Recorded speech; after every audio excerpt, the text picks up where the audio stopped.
Budgets don't actually work for getting control over your spending. So if you give me a couple minutes, I'm going to explain to you why that is. I'm going to explain to you that there's a gap between like the budget, the planning, and the execution. And I'm going to give you some suggestions on what to do next if you are wanting to get control over your spending. So if we haven't met before, my name is Bree Sedano. I'm a personal finance expert. I'm the founder of Cash Confident. I'm the author of a book called Cash Confident, Practical Money Management for the Modern Woman. And I'm the host of a top 2% podcast, also called Cash Confident.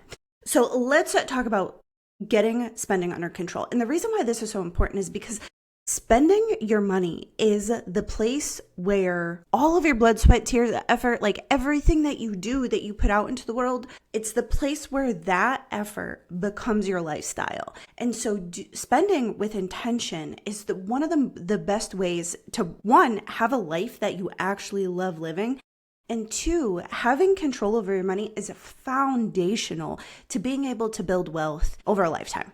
All right, so let's talk about budgets, because a lot of times when somebody feels out of control in their spending, the thing that they're going to try to do is make a budget. All right, now a budget is a planning tool. It's a tool to say, all right, I have this much money every month and this is where I want it to go. I want it to go here and here and here. What budgets don't account for is what that money is already doing. So you can write your budget out on paper, and that's not the hard part.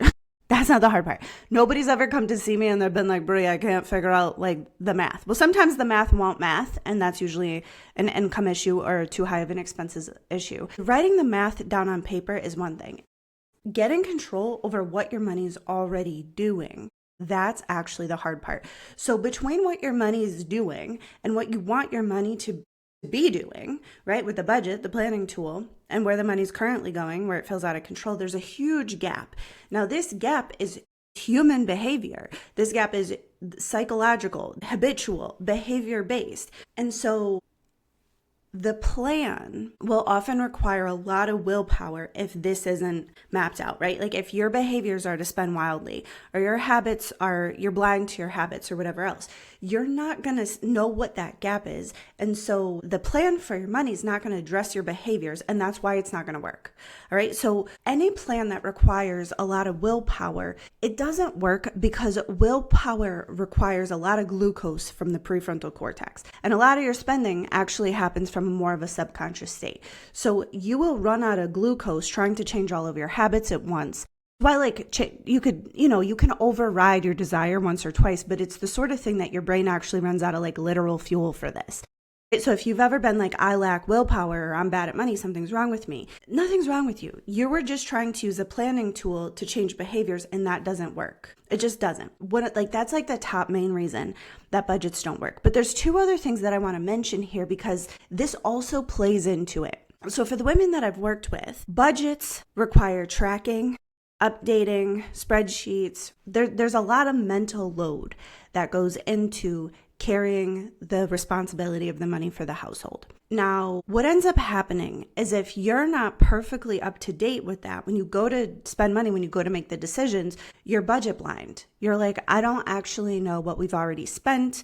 I don't actually know. Like, I can look at my bank account, I can see that I have money in there, and I know what I need, and I know I'm going to buy it, and then I'll work and rework the math again later.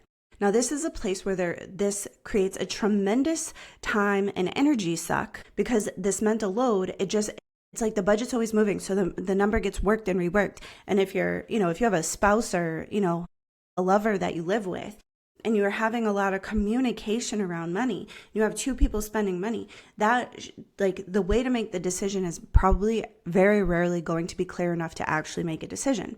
But all of that mental load, all of that tracking, all of that effort costs you something. And again, this is why budgets tend to work for, some people can work them for a couple of weeks and then they fall off. Now, I want to just mention here that time, money, and energy, think about them like primary resources.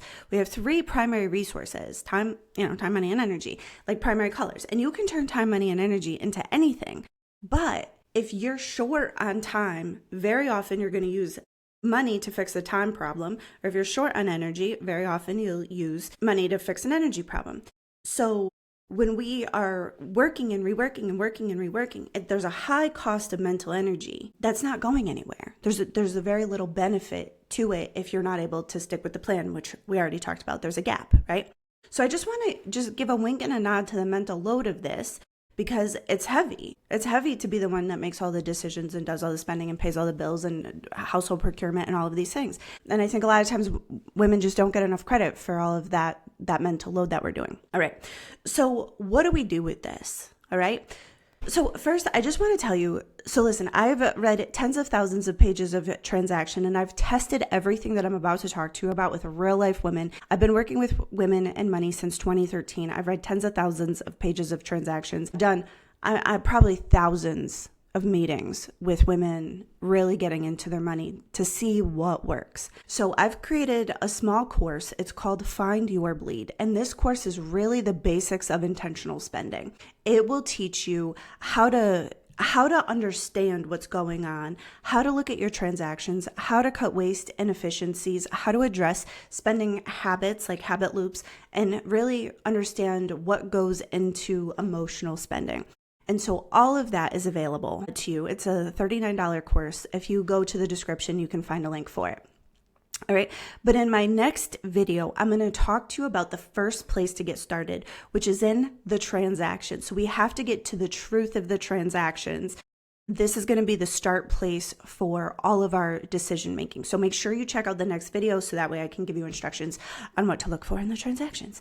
I love you so much. I want you to be very, very rich and happy and have perfectly fitting pants.